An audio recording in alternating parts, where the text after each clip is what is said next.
सब लोग I hope आप सब बहुत अच्छे हैं, बहुत अच्छे वर्क कर रहे हैं, सारी चीज़ों से देख रहे हैं, मैनेज कर रहे हैं। तो चलिए यहाँ पर एक टॉपिक है that is lines and angles. तो लाइन्स एंड एंगल्स में जो भी हमारे पास यहाँ पर पॉइंट्स, लाइन्स, रेज, ये सब होंगी, हम इनके बारे में क्या करेंगे यहाँ पर देखेंगे। तो सबसे पहले आता है हमारे पास लाइन्स। ठीक है, तो लाइन्स में हमारे पास कुछ भी चीज़ होगी, जस्ट लाइक आप एक पॉइंट भी लगाते हैं तो वो भी हमारा किसमें किसका पार्ट होगा, that is lines and segments का। तो लाइन्स एंड सेगमेंट्स में अगर आप कोई भी फिगर बनाना स्टार्ट करते हैं तो आप कम से कम पॉइंट से ही आप बनाना स्टार्ट करेंगे, चाहे आप कुछ भी बनाएं। तो इसलिए हमारा पॉइंट थोड़ा इंपॉर्टेंट हो जाता है। एंड ये क्या शो करता है, ये शो करता है एक particular location. Next we are having line segment. Line segment की बात है तो line segment has two end points. तो यहाँ पर दो एंड पॉइंट्स हैं just like A and B. And इसकी क्या होती है, डेफिनेट लेंथ होती है जिसमें हम इसको कंस्ट्रक्ट करते हैं। It's like 5 centimetre, 6 centimetre. And इसमें आप कोई भी छेड़छाड़ नहीं कर सकते। नेक्स्ट आता है हमारे पास रे। अब जो हमारे पास जो रे है वो क्या है, उसका एक तो एंडिंग पॉइंट होता है और एक एक्सटेंशन पॉइंट होता है। तो जब आप इसको एक्सटेंड करेंगे, बढ़ाएंगे, तब आप इसको बोल सकते हैं रे। कि इसका एक एंडिंग पॉइंट है और दूसरे का कोई पॉइंट है ही नहीं, जितना चाहिए उतना एक्सटेंड हो सकता है। ठीक है, next we are having a straight line. अगर हम बात करें स्ट्रेट लाइन की, तो लाइन हम एक ड्रॉ करते हैं एंड उसकी कोई भी डायमेंशन फिक्स नहीं होगी कि वो कितनी भी बड़ी हो सकती है और कितना भी छोटा हो सकती है। चलिए, इतना करने के बाद फिर हम आते हैं यहाँ पर। तो यहाँ पर आते हैं अ लाइन सेगमेंट। अब यहाँ पे फर्स्ट पॉइंट है अ लाइन सेगमेंट। ये तो हमने सारे पॉइंट्स कर लिए, तो आप लोग इसको अच्छे से देख सकते। ओके, तो यहाँ पर हमारे आता है नेक्स्ट नोट पर। तो यहाँ पे लिखा है we do not use bars और arrows at the top of the names of line segments, ray and straight line. Okay, तो यहाँ पर आता है हमारे पास प्लेन। अगर हम प्लेन की बात करें तो प्लेन क्या होता है, एक ऐसा सर्फेस होता है जिस पे हम क्या करेंगे, अपनी चीज़ों को ड्रॉ करेंगे। ठीक है, अब हमने यहाँ पर देखा कि मैं स्क्रिप्ट पे कुछ भी बना रहा भी क्या एक प्लेन है। ठीक है, तो उसके बाद हम थोड़ा सा आगे चलते हैं। यहाँ पर आगे हमारे पास 11.1 एक्सरसाइज एंड इसका देखते हैं हम सी पार्ट। अब सी पार्ट में देखेंगे यहाँ पर है a dash has no end point. अब किसी कोई एंड पॉइंट नहीं होता, दैट इज अ लाइन। ठीक है, चलिए, उसके बाद आता है E part. A table top represents a part of a plane. अगर हम प्लेन सरफेस की बात करें तो टेबल टॉप हमारा क्या शो करता है, प्लेन। चलिए, उसके बाद चलते हैं हम आगे। ठीक है, तो यहाँ पर आता है number question number 2, match the following. अगर मैच द फॉलोइंग की बात करें तो यहाँ पर हमारे पास दो कॉलम्स है ए एंड बी। तो यहाँ पर हमें लाइंस के बारे में बता रखा है, यहाँ पर उनकी प्रॉपर्टी है। अब line segment has two end points. ठीक है, ये हमें पता तो हमने मैच कर दिया, तो इसी टाइप से आपको ये सब यहाँ पर करना है। देन उसके बाद आता है हमारे पास पैरेलल लाइंस। ठीक है, पैरेलल लाइंस वो लाइंस होती है जिनके जो बीच का जो डिफरेंस है हमेशा सेम रहेगा। ठीक है, जैसे ये दो लाइंस है A B and C D. आप इनकी बीच की जो हाइट है या डिफरेंस है या डिस्टेंस है, अगर आप वो देखेंगे तो हमेशा आपको क्या मिलेगा, सेम मिलेगा। दैट्स वाई आप उनको कितना भी एक्सटेंड करिए, कभी भी आपको इंटरसेक्ट करते हुए नहीं दिखाई देंगे। ठीक है, तो ऐसी लाइंस को बोलते हैं पैरेलल लाइन। जस्ट लाइक आपने रेलवे ट्रैक्स देखा होगा, ये जो बोर्ड है इसकी जो साइड्स हैं ये भी हमारी क्या है, पैरेलल लाइंस है, दीज टू लाइंस। ठीक है, आप जिनके एजेस देख रहे हैं। चलिए, नेक्स्ट आता है परपेंडिकुलर लाइन। तो परपेंडिकुलर लाइन में हमारे पास यहाँ पर एक ये लाइन है जस्ट लाइक ए बी, और यहाँ पे डी सी क्या है, परपेंडिकुलर है। चलिए, उसके बाद आगे चलते हैं। To draw a perpendicular on a line segment from a point line on head. तो चलिए, ये तो हमारे कंस्ट्रक्शन का पार्ट है, आगे चलते हैं। चलिए, अब आगे हमारे पास एक्सरसाइज 11.2। तो यहाँ पर हमसे बोला गया draw a line segment AB. This is 6.5 and draw another line segment parallel to AB at the distance of 4.8 centimetre. Okay, दोस्तों कंसिडर करने के लिए हमें थोड़ा सा दूसरा पैनल खोलना पड़ेगा। तो यहाँ पर हमारे पास आ जाती है एक्सरसाइज 11.2 एंड यहाँ पर देखेंगे तो यहाँ पर क्वेश्चन नंबर 2 है। Just like draw line segment of AB 7.5 centimeter and draw another line segment parallel to AB at the distance of 3.7 centimetre. तो हमें यहाँ पर सबसे पहले 7.5 की एक लाइन ड्रॉ करनी है। ओके, ठीक है, तो चलिए हमने यहाँ पर हमें तो यहाँ पर स्केल लेना पड़ेगा। वेट, ओके, तो हम यहाँ से क्या लेंगे, यहाँ से हम रूलर का यूज़ करेंगे एंड यहाँ पर फिर हम एक लाइन ड्रॉ करेंगे 7.5 सेंटीमीटर। This is 7.5। ठीक है, अब इसको करेंगे तो हम यहाँ पर आ जाते हैं ए और बी। तो ये क्या हो जाएगा हमारे पास 7.5 सेंटीमीटर। ठीक है, ये हमने एक लाइन ड्रॉ कर दी। एंड उसके बाद हम यहाँ पर देखेंगे कि हमारे पास जो दूसरी लाइन है वो कितने की होनी चाहिए। अगर हम देखें तो वो होनी चाहिए, डिस्टेंस होना चाहिए 3.7 सेंटीमीटर।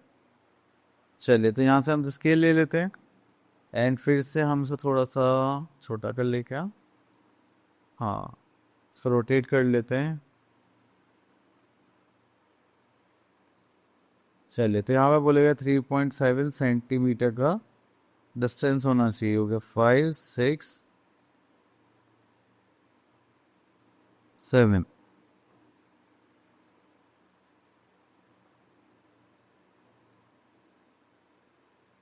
ठीक है, यहाँ से लेकर हमने इसको ऐसे बना दिया। ठीक है, तो ये हो गया। अब यहाँ से हम क्या करेंगे, इस पॉइंट पर एक पैरेलल लाइन ड्रॉ कर देंगे जस्ट लाइक दिस। ठीक है, तो ये बन गई लाइन हमारे पास। इसको कर देते हैं पी एंड ये हो जाएगी यहाँ पर क्यू। ठीक है, और ये हो जाएगी हमारे पास 3.7 सेंटीमीटर। क्लियर, तो ये हो गए आपके पैरेलल लाइंस। चलिए, उसके बाद और आगे देखते हैं। तो यहाँ पर आता है हमारे पास draw a perpendicular. Question number 4 देख लेते हैं। Draw perpendicular on the point P on a line segment. Okay, यहाँ पर क्वेश्चन नंबर 3 देखते हैं। Draw a line segment A B 6.5 centimetre, take a point P such that A P is to this 3.7 centimetre, draw perpendicular line from P to P on A B. चलिए, यहाँ से हम ले लेते हैं question number 3। इसमें हमारे perpendicular line का कॉन्सेप्ट भी क्लियर हो जाएगा। ठीक है, तो यहाँ पर हम करते हैं draw line segment of 6.5 centimetre. चलिए, इसके आगे चलते हैं। तो यहाँ पर आ गया हमारे पास draw line segment of 6.5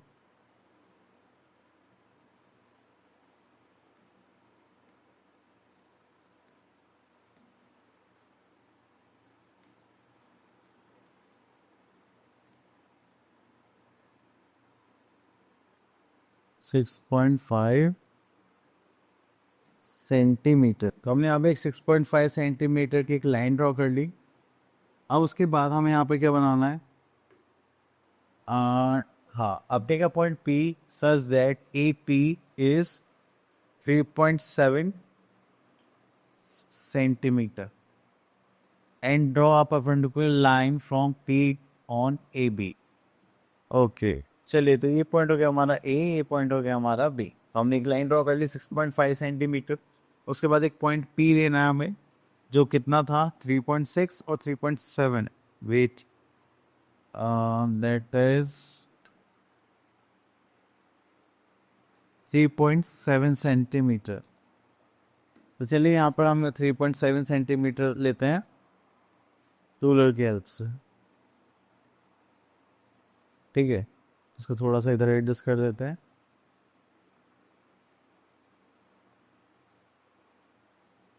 okay, तो यहाँ पर आ जाते हैं 3.7।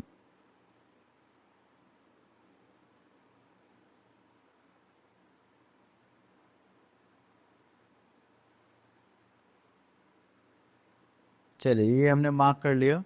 एंड यहाँ पर हम क्या करेंगे, स्ट्रेट लाइन लेंगे और जस्ट लाइक दिस यहाँ पर मार्क कर लेंगे। ठीक है, तो ये क्या हो गया हमारा perpendicular. This is P and this is 3.7 centimetre, जैसा हमसे बोला गया था। चलिए, कितना करने के बाद फिर हम आगे चलते हैं।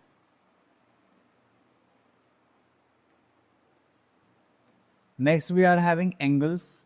एंगल्स की बात करें तो यहाँ पर हमारे पास आता है कि जब भी एक वर्टेक्स से दो लाइन सेगमेंट्स लाइंस जाती है इन अ फॉर्म ऑफ रे, तो वो क्या हो जाते हैं, हमारे एंगल्स हो जाते हैं। ठीक है, अब उनको फॉर्म करने के लिए हमारे पास यहाँ पर अलग अलग टाइप के एंगल्स होते हैं। Just like types of angles अगर हम बात करें तो देखिए, हमारे पास होता है फर्स्ट एक्यूट एंगल।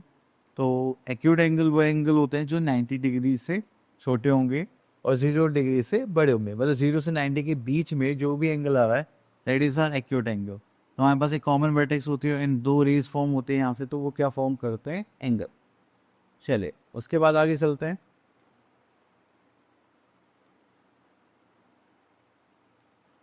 ओके तो नेक्स्ट वी आर हैविंग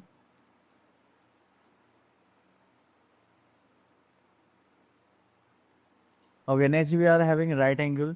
तो राइट एंगल की बात कर रहे हैं तो यहाँ पर हमारे पास क्या है, ए ओ बी। ठीक है, तो ए ओ बी जो एंगल आप देख रहे हैं वो कितने का होगा, 90 डिग्री का। तो वो क्या होता है, angle A O B equals to 90 degree. Next आता है ऑब्ट्यूज एंगल। ऑब्ट्यूज एंगल का मतलब क्या होता है कि अगर मान लीजिए हमारे पास क्या है, यहाँ पर एक एंगल हमने फॉर्म करा है, वो एंगल कितने का, 115 डिग्री। ठीक है, तो जो ऐसे एंगल होते हैं जो 90 डिग्री से बड़े होंगे बट लेस देन 180 डिग्री होंगे, तो उनको हम क्या बोलेंगे, obtuse angle. Next we are having straight angle. अगर हमारे पास कोई भी एक लाइन ऐसे स्ट्रेट ड्रॉ होती है एंड उस पर हम कंप्लीट 180 डिग्री एंगल बनाते हैं, तो वो होता है हमारा straight angle. Next we are having reflex angle. अगर हम रिफ्लेक्स एंगल की बात करें तो ये हो जाएगा हमारे पास reflex angle just like this. ठीक है, तो इसको हम क्या बोलेंगे, अपना रिफ्लेक्स एंगल, जो क्या होगा, 180 डिग्री से बड़ा होगा बट 360 से छोटा होगा।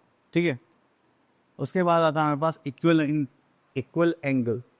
इक्वल एंगल की बात करें तो यहाँ पर हमारे पास क्या क्या है, कि हमारे पास दो एंगल्स है, वो क्या होंगे, अगर सेम मेजरमेंट के होंगे तो उनको क्या बोलते हैं, equal angles.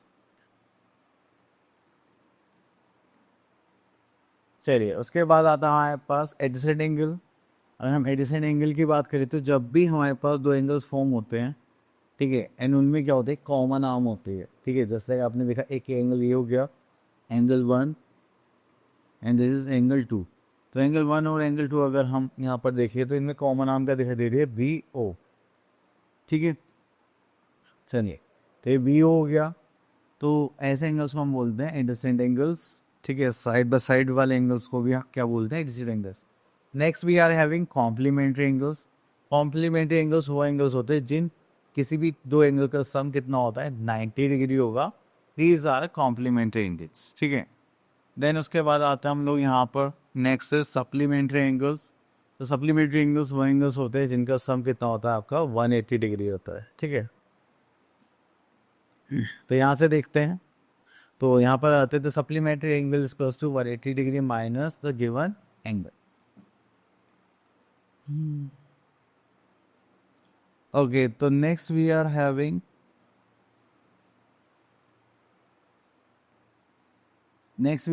Vertically opposite angles. तो वर्टिकली अपोजिट एंगल्स वो एंगल्स होते हैं जो आपके आमने सामने होते हैं, मतलब एकदम एक्स टाइप फॉर्मेशन होता है उनका, एंड जो अपोजिट होंगे वो होते हैं हमारे वर्टिकली अपोजिट एंगल्स। और ये एंगल्स क्या होते हैं, इक्वल होते हैं। नेक्स्ट आता है बाइसेक्टर ऑफ एंगल।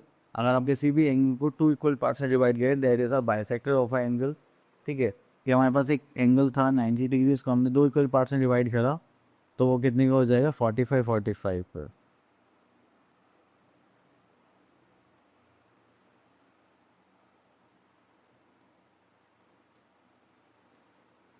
ठीक है, the constructions of angles using compass and scale. चलिए, यहाँ पे कुछ एंगल्स हैं जो हमें कंपास स्केल के हेल्प से हम बना सकते हैं, एंड जितने भी एंगल्स हैं आपके 30 के मल्टीपल्स, आप उन सबको क्या कर सकते हैं, ड्रॉ कर सकते हैं with the help of compass and scale. चलिए, तो ओके, तो हमारे पास अभी एक्सरसाइज दैट इज 11.3 एंड यहाँ पर बोल रही है classify the following angles as acute angle, right angle, obtuse angle. लेकिन 90 डिग्री से छोटा angle that is acute angle, and 90 degree से बड़े एंगल को हम क्या बोलते हैं, ऑब्ट्यूज एंगल, एंड कोई 90 डिग्री होता है that is a right angle. Next is right the complementary of the following angles. मतलब कॉम्प्लीमेंट्री का मतलब क्या है कि अगर एक हम दो एंगल को सम करते हैं तो हमारे कितना आता है, 90 डिग्री, तो इसका कॉम्प्लीमेंट्री कितना हो जाएगा, 30 डिग्री। ठीक है, देन उसके बाद आता है right the supplementary of the following angles. अगर मैं बात करूँ डी पार्ट की, ये 30 है, और दो एंगल सम कितना होना चाहिए, 180 डिग्री, तो ये कितना हो जाएगा हमारे पास, 150 डिग्री इसका दूसरा एंगल हो जाएगा। ये दो एंगल का सम अगर हमारे पास क्या आता है, 180 डिग्री आता है, that is supplementary angles. Okay, next is question number 4. Name all the pairs of adjacent angles in each of the following figures. तो adjacent angles की हमें यहाँ पे नाम बताने, तो देखिए यहाँ पर मुझे क्या दिखाई दे रहा है, ये हो गया आर ओ क्यू, तो यहाँ पर आ जाएगा angle R O Q. Then उसके बाद आता है क्यू ओ पी, यहाँ पर जाएगा एंगल क्यू ओ पी। ठीक है, तो ये दोनों क्या हो गए हमारे इंसिडेंट एंगल्स, क्योंकि यहाँ पे कॉमन आर्म क्या हो गया हमारे पास, that is A O Q. ठीक है, चलिए उसके बाद आगे चलते हैं हम लोग यहाँ पर। Question number 5, name all the pairs of vertically opposite angles in each of the following figure. तो चलिए वर्टिकली अपोजिट एंगल के पेयर्स बताने, तो एक बोलिए हमारे पास C O A and B और डी। तो यहाँ पर हो जाए angle C O A and angle B O D.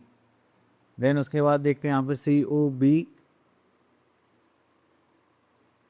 And angle A O D. ठीक है, देन उसके बाद आगे चलते हैं। हम यहाँ पर write the measure of angle X O Y in each of the following case. अब देखिए एक्स ओ वाई आपको कहाँ दिखाई दे रहा है, ये रहा एक्स ओ वाई। तो एंगल एक्स ओ वाई कितने का होगा, 65 डिग्री। अब इसका रीज़न क्या होना चाहिए, that is vertically opposite angles are always equal. ठीक है, चलिए इतने नहीं बस हम आगे चलते हैं।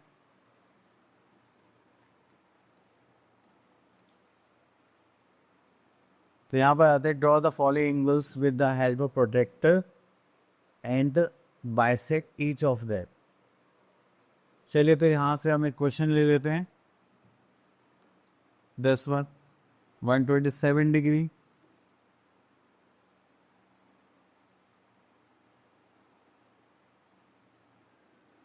ओके, तो उसके लिए तो हमें अलग पैनल चाहिए, तो हम अपनी स्क्रीन चेंज करते हैं। ओके, तो हमें सबसे पहले एंगल बनाना है 127 डिग्री।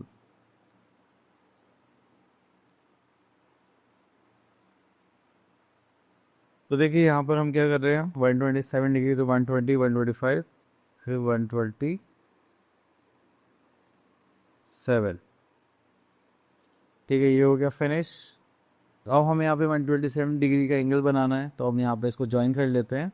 अब देखिए जो हमारा सेंटर पॉइंट है ये यहाँ पर हो जाएगा, एंड इसको हम यहाँ से चलिए इसी को ले लेते हैं, ये हो गया हमारा दिस पॉइंट। ठीक है, अब उसके बाद यहाँ पर हम कंस्ट्रक्ट करेंगे कंपास सोल।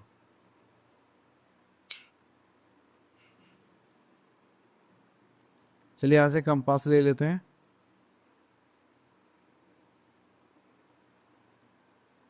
थोड़ा सा छोटा कर लेते हैं। हाँ, अब इस पॉइंट से लेके हम यहाँ पर इसको बना लेते हैं जस्ट लाइक दिस। अब इस पॉइंट को उठाकर हम यहाँ पर रखिए। ठीक है, थोड़ा सा ओपन कर लेते हैं से। चलिए इसको दोबारा से ले लेते हैं, थोड़ा ओपन करके यहाँ पे इस पॉइंट पर रखेंगे हम, यहाँ पे लाइन इसको कट करती है। तो यहाँ से हम एक कट लगाएंगे जस्ट लाइक दिस। ठीक है, दूसरा कट हम यहाँ से लगाएंगे, इस पॉइंट पर रखेंगे एंड इसको कर लेते हैं।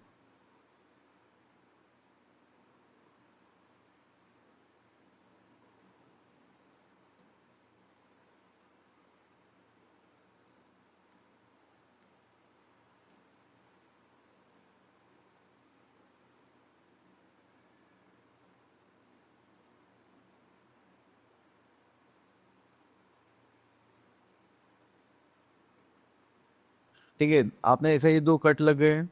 अब हमें क्या करना है, बस जहाँ पर इंटरसेक्शन पॉइंट है यहाँ पर हमें क्या करना पड़ेगा, यहाँ से ऐसे लाइन ज्वाइन करनी पड़ेगी जस्ट लाइक दिस। ठीक है, तो ये हो गया हमारा बाइसेक्टर। आप इनको मेजर करोगे तो ये क्या आ जाएंगे, हाफ हाफ आ जाएंगे, चाहे देख लीजिए। तो हम प्रोटेक्टर से लीजिए एंड यहाँ पे पुट कर हमने अपना protractor and just like this. ठीक है, तो आप देख रहे हैं 50 से थोड़ा ज़्यादा हो गया है। ओके, तो आप इसी टाइप से क्या करेंगे, अपना एंगल बाइसेक्टर बनाएंगे। तो चलिए हम चलते हैं नेक्स्ट क्वेश्चन की तरफ। तो यहाँ पर हमारा था क्वेश्चन नंबर 8 पर, कहाँ पे बोला है construct the angles of the following measure with the help of compass and scale only. तो चलिए यहाँ से हम बनाते हैं 120 डिग्री का एंगल।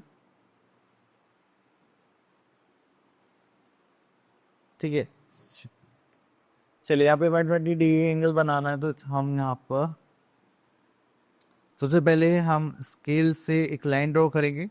मैं अपना हाँ, मैं अपना खुद ही कर सकता हूँ, just like this, sorry. Okay, तो यहाँ से एक लाइन ड्रॉ करते हैं, पहले straight line, just like this, ठीक है। अब उसके बाद आपको क्या करना है, 120 डिग्री का यहाँ पे एंगल बनाना है, तो उसके लिए आपको कंपास चाहिए।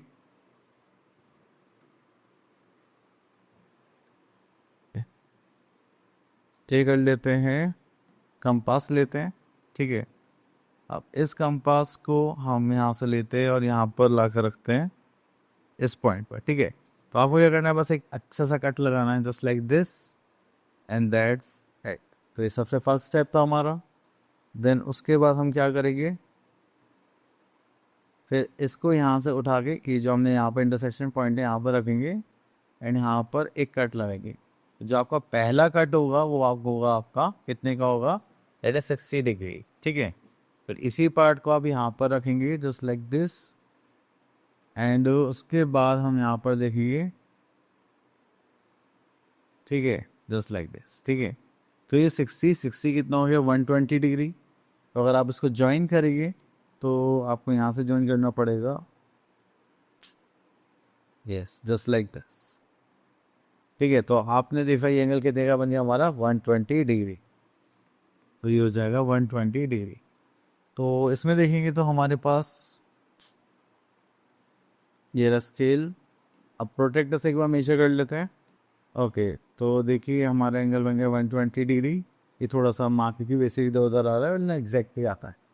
चलिए, तो उसके बाद आगे देखते हैं।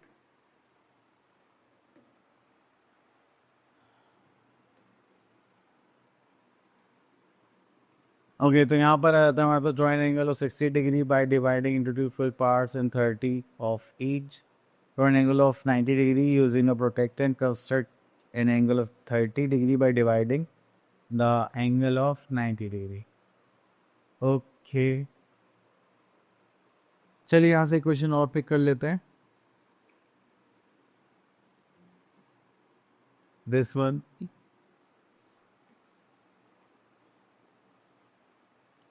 चलिए, तो यहाँ पे हमें 90 डिग्री का एक एंगल बनाना है, एंड देन उसको डिवाइड करके एक एंगल 45 पे बनाना है। ओके, तो यहाँ पर आते हैं हम लोग। चलिए, तो 90 डिग्री एंगल बनाने के लिए सबसे पहले हम क्या करेंगे, लाइन ड्रॉ करेंगे, जस्ट लाइक दिस। उसके बाद हम यहाँ पर करेंगे, कंपास यूज़ करेंगे, सेट।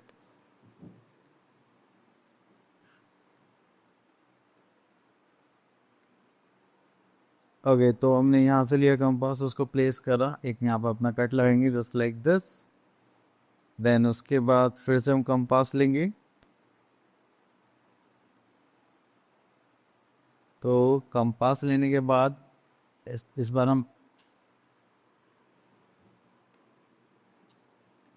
ओके, कंपास लेते हैं, एंड इसको, क्या हो रहा है,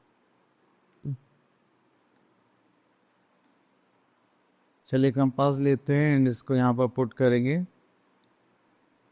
एंड देन उसके बाद हम यहाँ पर इसको घुमा के एक ऐसा पहला कट लगाएंगे जो हमें देगा कितना, 60 डिग्री।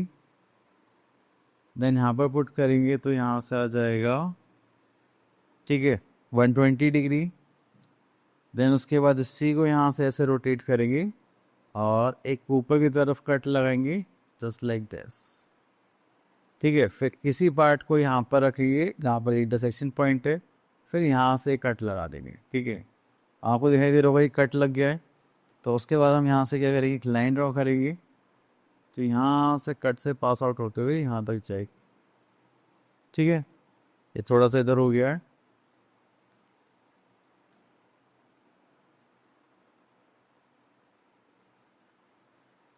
ठीक है। चलिए, तो ये हो गया हमारा 90 डिग्री। अब जो हमें एंगल बनाना है, इसको डिवाइड करके बनाना है, 45 डिग्री का एंगल बनाना है। उसके लिए फिर से हम क्या करेंगे, यहाँ पर कंपास लेंगे, इन कंपास,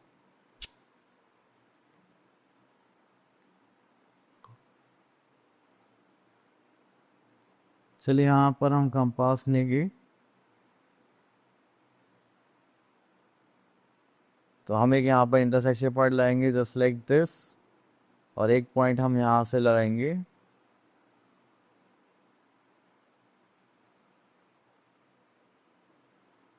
ये सेम ही कट लग रहे हैं, बस थोड़ा सा डिफरेंस है। चलिए, तो हमने कहा यहाँ पे एक इंटरसेक्शन पॉइंट बन गया है। फिर हम इसको क्या करेंगे, ज्वाइन करेंगे यहाँ से यहाँ तक। ठीक है, तो चलिए, तो ये बन गया हमारा 45 डिग्री, ये पूरा हो गया हमारा 90 डिग्री, एंड ये हमने यहाँ पर पार्ट्स बना। ठीक है, चलिए, तो आई होप आपको ये सारे टॉपिक्स क्लियर हुए होंगे। मिलते हैं नेक्स्ट वीडियो में, तब तक के लिए ऑल द